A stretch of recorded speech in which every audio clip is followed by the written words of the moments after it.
سورہ طارق۔ شروع اللہ کے پاک نام سے جو بڑا مہربان اور نہایت رحم کرنے والا ہے۔ آسمان کی قسم اور رات کو نمودار ہونے والے کی قسم، اور اے پیغمبر تم کیا سمجھے کہ وہ رات کو نمودار ہونے والا کیا ہے؟ وہ ہے چمکتا ہوا تارا۔ غرض ہم کو آسمان اور تاروں کی قسم ہے کہ کوئی شخص ایسا نہیں جس پر ہماری طرف سے نگراں فرشتے مقرر نہ ہوں۔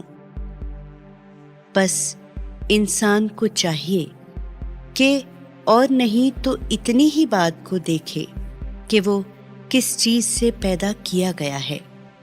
وہ پیدا کیا گیا ہے ایک اچھلتے ہوئے پانی سے جو ریڑھ اور سینے کی ہڈیوں کے درمیان میں سے نکلتا ہے۔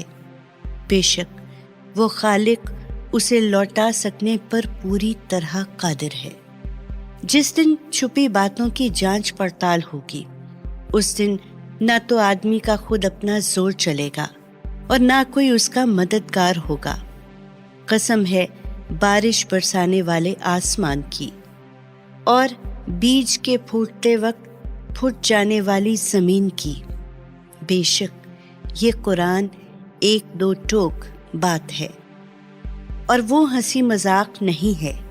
بے شک وہ کفار مکہ چالیں چل رہے ہیں اور ہم بھی ایک چال چل رہے ہیں۔ تو اے پیغمبر ان کافروں کو ڈھیل دے دو اور زیادہ نہیں کچھ دن ان کو ڈھیل دے رکھو۔